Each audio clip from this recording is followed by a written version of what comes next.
Historians often refer to the period from the 16th through the 18th centuries as the early modern era. During these years, several factors were at work that created the conditions of our own time. From a global perspective, however, perhaps the most noteworthy event in the period was the extension of the maritime trade network throughout the entire populated world.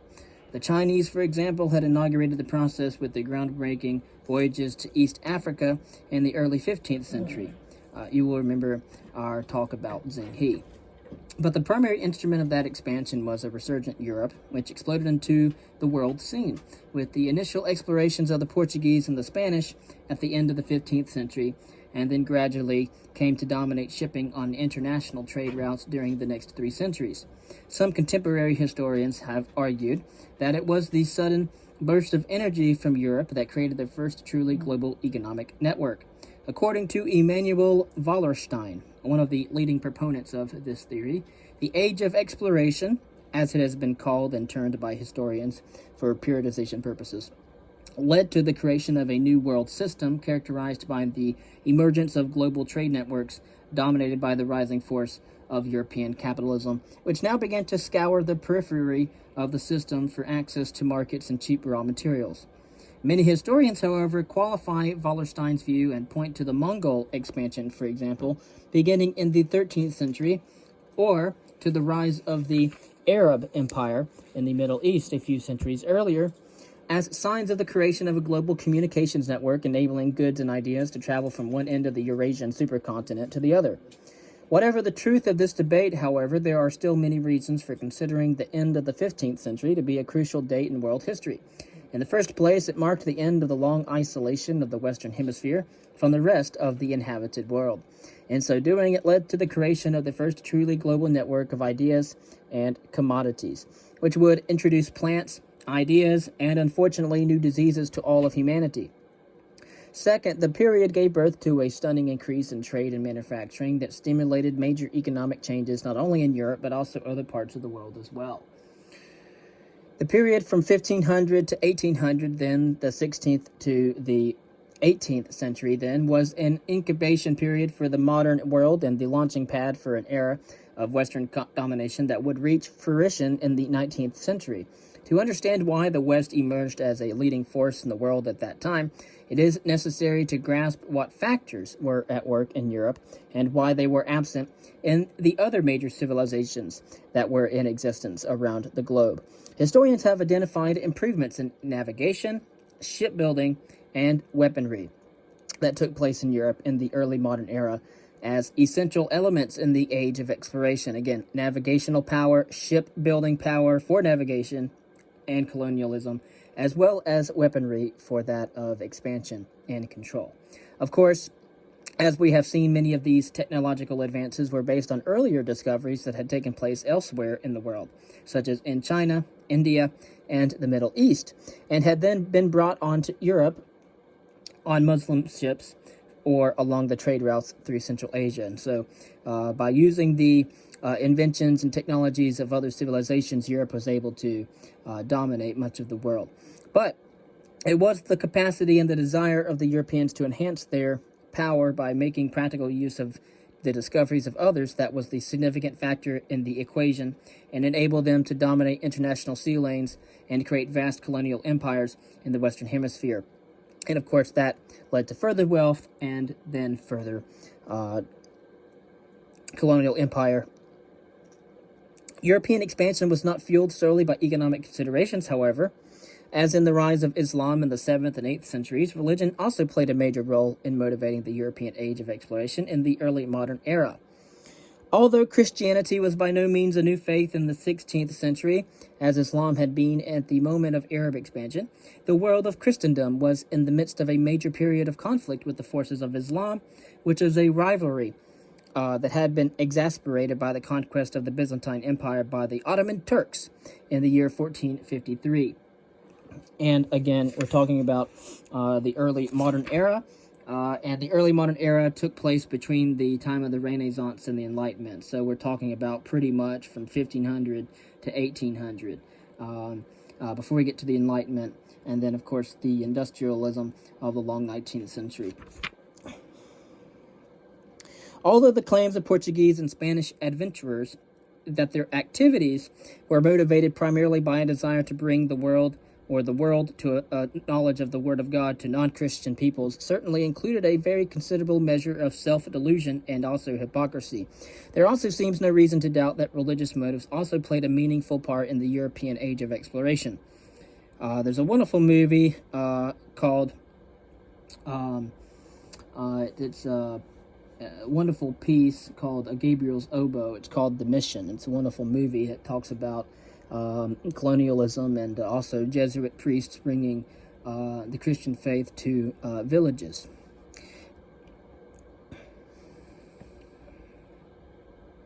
Religious motives were perhaps less evident in the activities of the non-Catholic powers, again, those who were outside of the Jesuits, that entered the competition, and it began in the 17th century. The English and the Dutch merchants and officials were more inclined to be motivated purely by the pursuit of economic profit and wealth. Conditions in many areas of Asia, for example, were less conducive to these economic and political developments. In China, a centralized monarchy continued to rely on a prosperous agricultural sector as the economic foundation of their empire. In Japan, for example, power was centralized under the powerful Tokugawa shogunate, and the era of peace and stability that ensued law and saw an increase in manufacturing and commercial activity. But the Japanese elites, after initially expressing interest in the outside world, abruptly shut the door on European trade and ideas in an effort to protect the land of the gods from external contamination. For example, we see the voyages of Zheng He. At one point in time, the Japanese Empire had the most navigational power, and as well as the most territory insofar as their navigations were concerned. After that, however, Japan became more of an isolationist society because, indeed, they did not want other cultures and ideas to interfere with their societies. In the society of India and the Middle East, however, commerce and manufacturing had played a vital role since the emergence of the Indian Ocean Trade Network in the first centuries CE.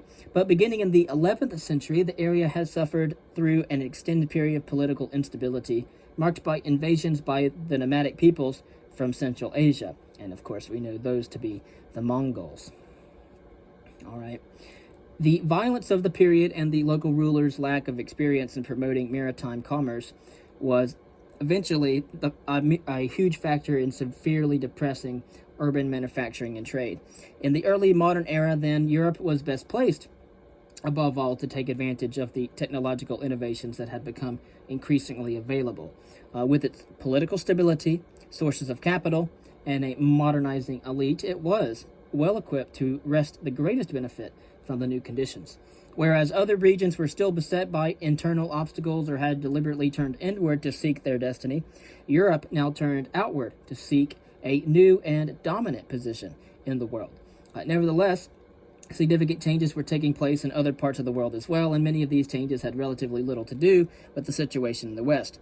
And as we shall see, the impact of European expansion on the rest of the world were still limited at the end of the 18th century. And, of course, we need to think that in the 19th century, there were multiple European countries and powers, multiple countries within Europe, for example, that had taken control of Africa and had territories there as a result of colonialism.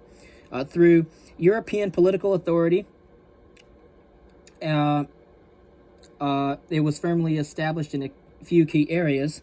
For example, Spice Islands and Latin America, traditional societies remained relatively intact in most regions of Africa and Asia, and processes at work in these societies were often operating independently of events in Europe, and would later give birth to forces that acted to restrict or shape the Western impact. One of these forces was the progressive emergence of centralized states, some of them built on the concept of ethnic unity. And here we have the rise of the nation-state. So the reason why in the early modern era Europe took advantage of the technological advances, it had political stability, it had sources of capital, and it also had a modernizing elite. Also, they used navigation, shipbuilding, and weaponry that other societies and civilizations around the world did not have as well. Or they had it, but it was to a limited capacity. Western historians have customarily regarded the voyage of Vasco da Gama as a crucial step in the opening of trade routes to the east, in the sense that the voyage was a harbinger of future European participation in the spice trade. This view undoubtedly has merit. In fact, however, as has been pointed out in earlier readings, the Indian Ocean had been a busy thoroughfare for centuries. The spice trade had been carried on by sea in the region since the days of the legendary Queen of Sheba, and Chinese junks had sailed to the area in search of cloves and nutmeg since the Tang Dynasty. And if you remember, the Tang Dynasty was from 1618 to 907. Concerning Islam and the spice trade, by the 14th century, a growing portion of the spice trade was being transported in Muslim ships sailing from ports in India or the Middle East.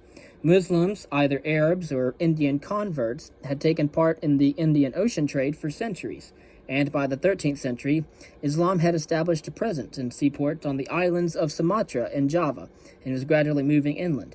In the year 1292, the late 13th century, the Venetian traveler Marco Polo observed that Muslims were engaging in missionary activity in northern Sumatra. This kingdom is so much frequented by the Saracen merchants, he said, that they have converted the natives to the law of Mehemet. I mean the townspeople only, for the hill people live for all the world like beasts, and eat human flesh, as well as other kinds of flesh, clean or unclean. But the major impetus for the spread of Islam in Southeast Asia came in the early 15th century with the foundation of a new sultanate at Malacca. On the strait of what today bears the same name, the founder was Parameswara, a vassal of the Hindu state Majapahit on Java, whose original base of operations had been Palembang on the island of Sumatra. In 1390, he had moved his base to Temasek, which is modern Singapore, at the tip of the Malay Peninsula, hoping to enhance his ability to play a role in the commerce passing through the region. Under pressure from the expanding power of the Thai state of Ayutthaya in the early 15th century, Parameswara moved once again to Malacca. The latter's potential, Malacca, and its strategic importance was confirmed in the 16th century by a visitor from Portugal, who noted that Malacca is, quote, a city that was made for commerce. The trade and commerce between the different nations for 1,000 leagues on every hand must come to Malacca, end quote. Shortly after its founding, Malacca was visited by a Chinese fleet under the command of Admiral, remember we talked about Zheng He. To protect his patrimony from local rivals, Parameswara agreed to become a tributary of the Chinese and cemented the new relationship by making an official visit to the Ming Emperor in Beijing. And so we're talking about Malacca, all right? And this is Southeast Asia, okay? So it's the new sultanate at Malacca.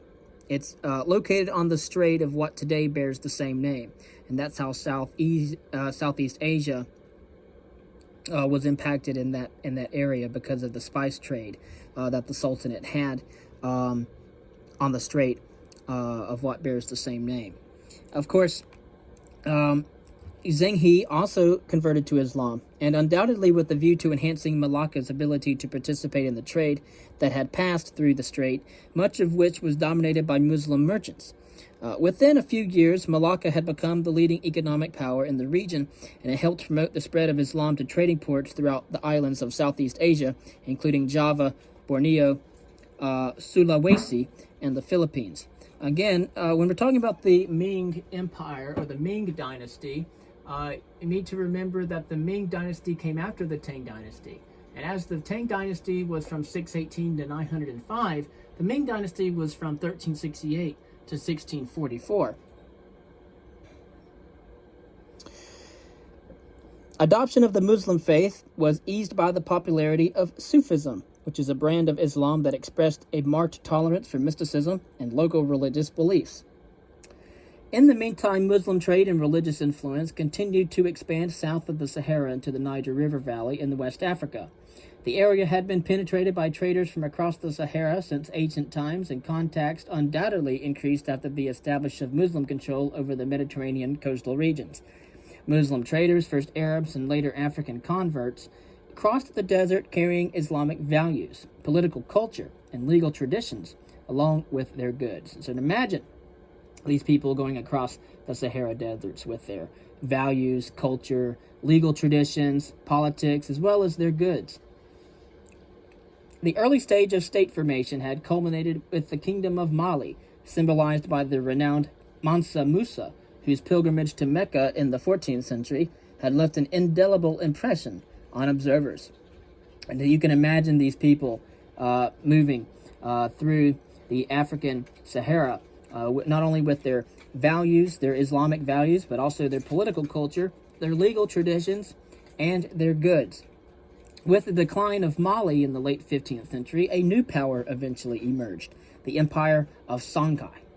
The founder of Songhai was Sani Ali, a local chieftain who seized Timbuktu from its Berber overlords in 1468, and then sought to restore the formidable empire of his predecessors. Rumored to possess magical powers, Sani Ali was criticized by Muslim scholars for supporting traditional religious practices, but under his rule, Songhai emerged as a major trading state in the region. When he died in the year 1492, his son ascended to the throne, but was deposed shortly thereafter by one of his military commanders, who seized power as king under the name Asikia Muhammad. And this is around 1493 to 1528. So late 15th century, early 16th century. Timbuktu is on the continent of Africa. It is southeast of the Sahara, and Timbuktu is located in Songhai. It is near along the Niger River Valley, and it is also northeast of Mali. Under the new ruler, again, Askia Muhammad, a fervent Muslim, Shanghai relied on Islamic institutions and ideology in order to strengthen national unity and centralize authority. Askia Muhammad himself embarked on a pilgrimage to Mecca, and he was recognized by the Caliph of Cairo as the Muslim ruler of the Niger River Valley. On his return from Mecca, he tried to revive Timbuktu as a major center of Islamic learning, but had less success in converting his subjects. He did preside over a very significant increase in trans-Saharan trade, notably in salt and gold as the products of that time, which provided a steady source of income to Songhai and other states in the region. And so, this trans-Saharan trade, he was able to have a notable market in terms of salt and gold. And these were very sought-after items. Often salt was used as a preservative for food, and it gave food flavor. And gold, of course, was very beautiful in its appearance and also its rarity. And despite the efforts of Askia Muhammad and his successors, centrifugal forces within Songhai eventually led to its breakup. The end came in 1591 when Moroccan forces armed with firearms conquered the city to gain control over the gold trade in the region. For almost a millennium, and a millennium is 1,000 years, Catholic Europe had largely been confined to one area over those 10 centuries. Its one major attempt to expand beyond those frontiers, the Crusades, ultimately had failed. Of course, Europe had never completely lost contact with the outside world. In particular, with the revival of trade in the High Middle Ages, European merchants began to travel more frequently to Africa and Asia. Nevertheless, overall, Europe's contacts with non-European civilizations remained extremely limited until around the time of the 15th century, when Europeans began to embark on a remarkable series of overseas journeys.